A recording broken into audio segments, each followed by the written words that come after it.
This is the Angels POSTCAST, your instant game reaction for the Los Angeles Angels. Part of the Locked On Podcast Network. Your team every day. A frustrating one. Hello, Halo Nation. Hello, Halo hopefuls, and welcome back to the latest edition of the Locked On Angels POSTCAST. Coming at you live, as always, after every single Angels game, right here live on the Locked On Angels YouTube channel, and after the fact, both on the channel and wherever the heck you get the Locked On Angels audio podcast feed. If you don't know who I am, what's going on, everybody? My name is Gavin Carlson, former credentialed journalist in the LA area, spent 4 years covering UCLA sports with the Daily Bruin, and now in year 2 with the Locked On Podcast Network, where it's your team every day. Our team is the Angels, and boy, oh boy, did the Angels players, the Angels coaches, and us as Angels fans have a heck of a time trying to follow this team tonight. Two rain delays, each an hour long in Baltimore, but unfortunately, 2 rain delays and 0 runs for our Angels in a 2-0 defeat against the Baltimore Orioles. A frustrating one for a lot of reasons, and we'll certainly get into all of those. But before we do, shout out to everybody in here. Of course, as always, a lot of the familiar faces. If you haven't already, hit that like button. Doing it live during the stream really helps out a lot. Of course, leave your comments throughout the show and after. I'll respond to them live during the show. And also, if you somehow, some way aren't already, and I'm sure you are because of the amazing work the Super Halo Bros do during our daily show. If you somehow aren't, though, hit that subscribe button. We want you to be a part of this community. But let's not waste any time. And no turning point today, no player of the game. This is what the heck I'll be talking about. This is what you'll be talking about.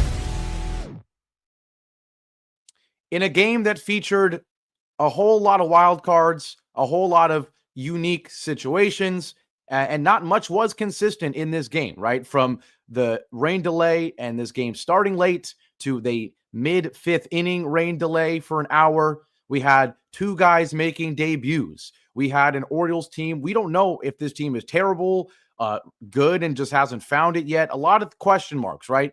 But despite all the unknowns, all the uncertainties, there's one consistent thing with the Angels that we can almost always guarantee, and that is that this team's going to strike out too much. And unfortunately, that is exactly what happened today. I mean, think about it. So many things up in the air in this game. When it was going to continue, if it was going to finish. A guy, our number 1 prospect in Christian Moore, making his MLB debut, right? And I just realized that I don't even have the right background. There it is now, so you can see the points I'm trying to make in this show. Lamont Wade making his debut. Jack Ohanowitz, all the uncertainty. Should he even still be in the rotation, right? Should he even be in the rotation anymore? Should it be Detmers? Well, guess what? Kohanowitz did his job. We had disappointing debuts. We'll get to that. But the only certainty is that the Angels are going to strike out too much, right? And you can probably say another consistent thing is that they're not going to get on base in creative ways enough, right? They're not going to have enough walks. They're not going to have enough, sack bunts and all of that, right? But above all else, the number 1 consistency is that this team is going to strike out too much, and they did it tonight. 15 strikeouts. Charlie Morton, he's had a great MLB career, but this year, not so much. The ERA well over 6, 2-7 coming into this start, and the man gives up 5 hits, 1 walk, no runs, and most importantly, and most disappointingly for the Angels, strikes out 10 Halo hitters. 10. In 5 innings. Think about it. The guy got 15 outs, and 10 of them were via the strikeout. So disappointing, right? And obviously, the number 1 culprit is Lamont Wade. Lamont Wade comes in, and he strikes out 4 times. He strikes out 4 times in his 4 at-bats. Did we expect him to be the superstar to lead this team to great things? No. Did we expect great outings from Christian Moore in his debut? No. Did he have an amazing performance? No. But, 0 for 4 with 4 strikeouts from Lamont Wade. That's embarrassing. It's embarrassing. Soler, he does get a hit, but guess what? You know he's going to strike out at least once. Oh, he had 3 strikeouts. 2 from Neto. That's okay. You can give him a pass. 2 from Trout. Unfortunately, we're getting way too used to that as well. But 15 as a team. And so we know that this Angels team relies on extra base hits and it relies on home runs, let's be honest, to score runs. But tonight was a night where even without the home runs, they could have won this game, and you can make the argument they should have won this game. They had more hits than the Orioles. They had 8 hits. They only got on via the walk once, and that's another issue, right? But the Angels could have won this game despite not having their usual home run or 2 or extra base hit or 2 in order to win a game. But they went 0 for 8 with runners in scoring position. They left 7 guys on base, and nothing sucks the life out of a lineup more than striking out as many times as they did. And that's why this one is frustrating. Because you can if someone were to say that the Angels only win games where they hit home runs or at the very least extra base hits, they wouldn't necessarily be wrong. And so if you told me the Angels were not going to have a single extra base hit in this game, think about it. They did not have a single double, triple, or home run, just singles, 8 singles. You would have said, oh, certainly the Angels are going to lose the game, right? Certainly they're not even going to have a shot, especially with Jack Kowanowitz on the mound. But guess what? They were one swing away many innings from winning this game. You left 8 runners in scoring position, or 0 for 8, with runners in scoring position. You left 7 on base, and it's because of the strikeouts. Think about it. The first inning, a great example. Neto walks, Sean Newell singles. You got the first 2 guys on against Charlie Morton. You could be signaling a huge outing for your lineup, and instead, Trout strikes out looking, Soler strikes out looking. Swing the bat.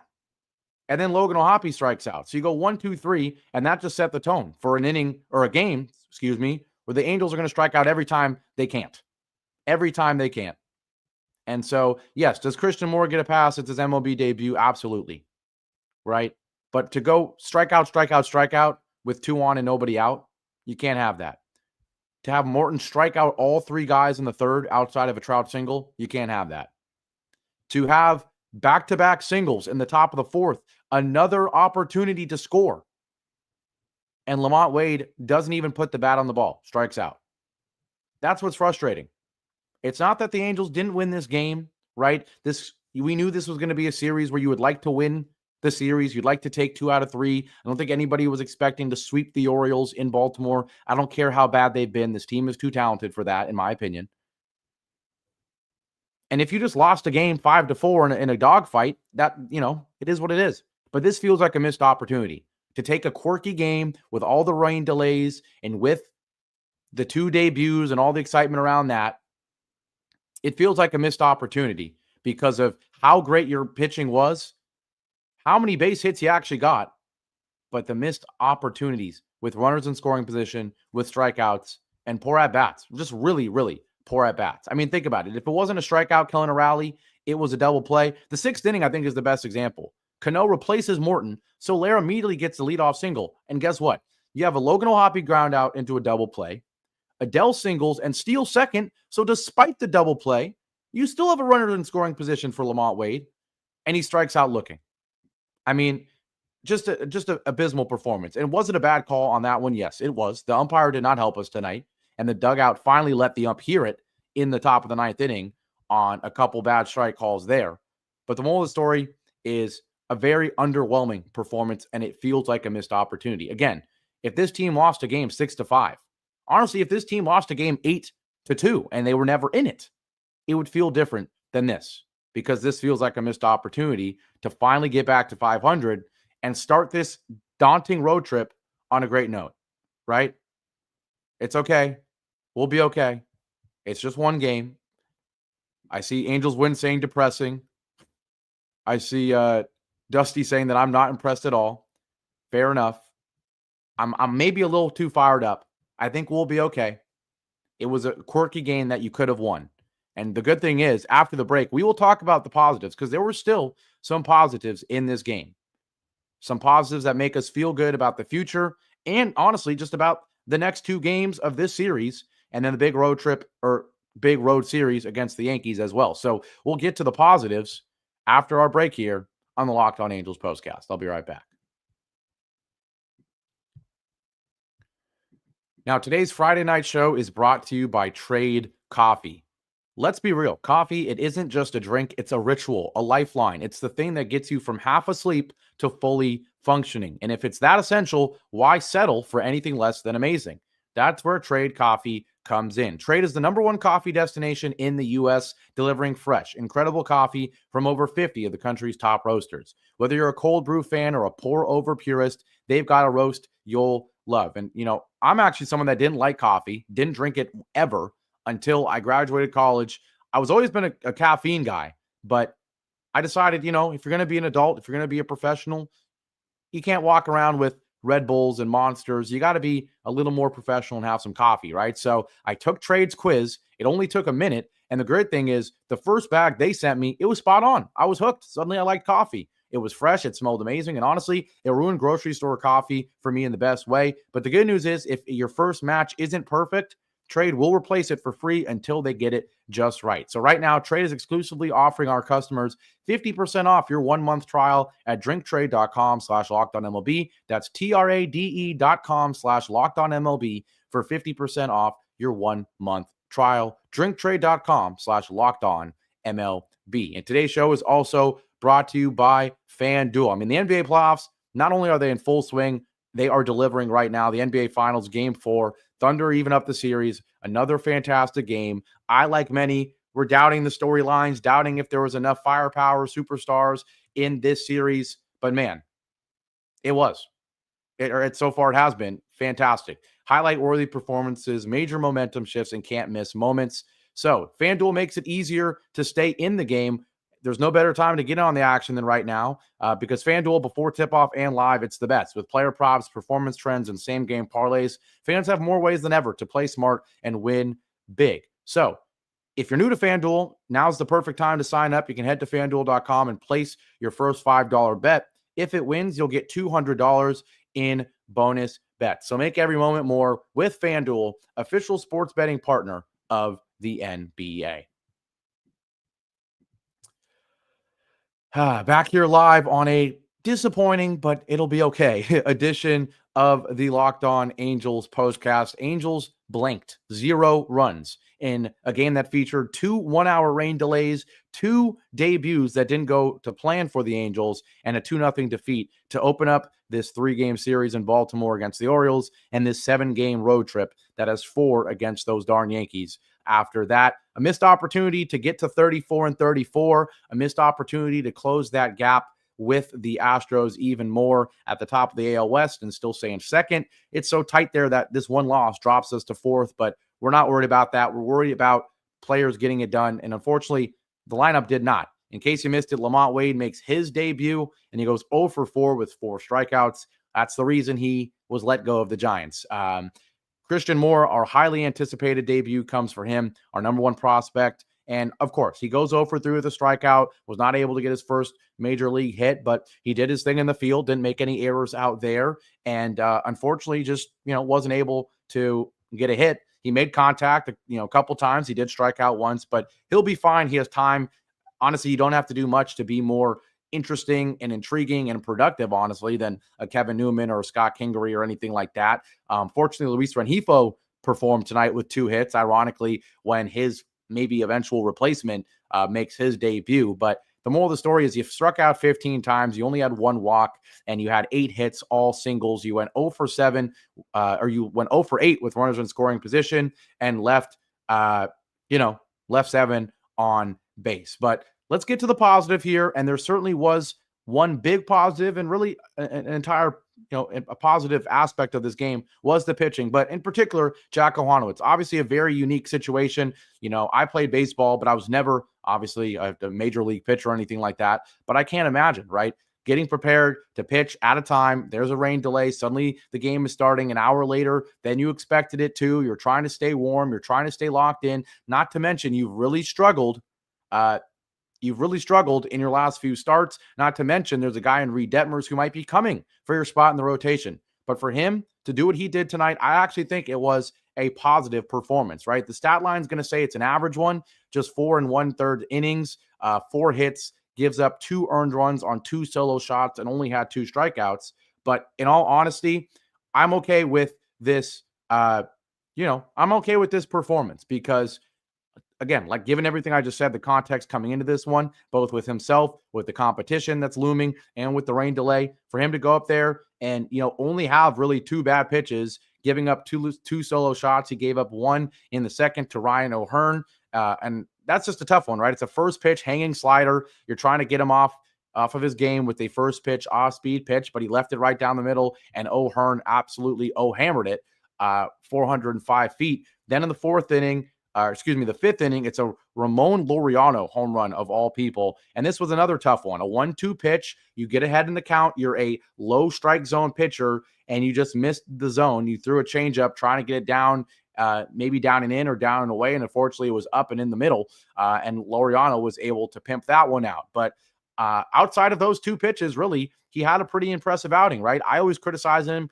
for having too many guys on base whenever he's pitching, whether it's walks, base hits, always chaos, but no walks in this one. It's got to be one of the only starts he's ever done that, right? To have no walks and just 4 hits in 4 1/3 innings. And who knows, if it wasn't for the rain delay, I'm sure he could have pitched into the 6th inning, right? Maybe even into the 7th. He only pitched 53 pitches, right? And of course, the rain delay ends his start, but I think he's going to be perfectly fine in going into his next start, meaning I think this start actually gave him some confidence, which is exactly what we need from him right now, hoping that, it gives time, lets Detmer stay in the bullpen where he has been phenomenal instead of forcing him to get into the rotation. The good thing is it was not just him. Brogdon comes in and goes and gets 2 outs. Brock Burke comes in. He has a chaotic outing, gives up 3 walks and a hit, but still no runs from that. Hunter Strickland is a huge reason why he came in with an inning and a third, 2 strikeouts of no base hits or walks. He's been fantastic, continues to have a 0 ERA. He has been unbelievable.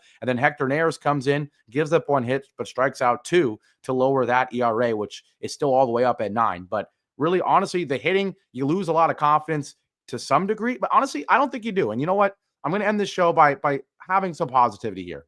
If you zoom out big picture in a game that had all the delays it did, think about it. You only had 2 guys that did not get on base out of 9. You only had 2 that didn't get on base. Sure, were there strikeouts everywhere? Yes. Did you score 0 runs? Yes. But only 2 guys didn't get on base, and it's the 2 guys making their debuts. Lamont Wade, you can maybe chalk it up to nerves, or maybe he's washed. And certainly you can chalk it up to nerves with Christian Moore. So outside of the 2 guys making their debuts, everyone at least had 1 productive out that they can use to build some confidence going into tomorrow. And then the entire pitching staff certainly gained confidence going into tomorrow. So despite it being a loss, I think you can actually have more positivity than I alluded to or showed in the first segment. I was pissed off because I really felt like the Angels could have won this game, but you certainly could be positive about a lot of things despite the loss. So hopefully, because of everything I just said, the Angels can turn around. Still a huge opportunity to win this series. You win this series, and you already have done a lot in terms of this being a successful 7-game road trip on the far East Coast, right? And you have an opportunity tomorrow with one of your best starting pitchers of the season in Tyler Anderson on the mound. 3.99 ERA. He's just 2-3 going against Sagano, who is 5-4 with a 3.23 ERA. So it's going to be a pitching battle. I think both pitchers are,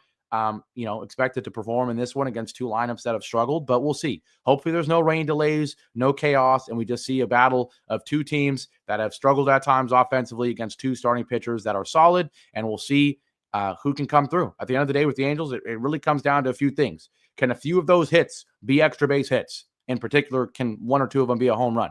If that's the case, the Angels most likely are going to win the ball game, right? So we'll see if they can get that done. And then on Sunday, it will be a 10:30 a.m. first pitch.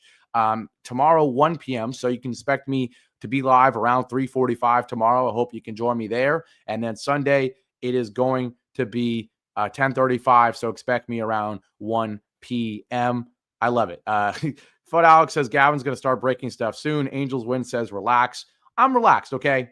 I've calmed down even in the last 30 seconds, and it's going to be fine, all right? We're still going to win at least one of these next 2. I think I would be shocked, honestly, if we don't win Sunday, given the pitching advantage we have. Kikuchi against, I think it's Povich, who's 1-5 with a 5.46 ERA. So we will be, I'm predicting us to win Sunday. Tomorrow is going to be the game that decides the series and maybe even decides how positive this road trip will be. But we'll be good. Let's get this win tomorrow and things will be fine. Appreciate everybody in here. I hope you enjoyed the NBA Finals, because what a game that was tonight while this game was going on.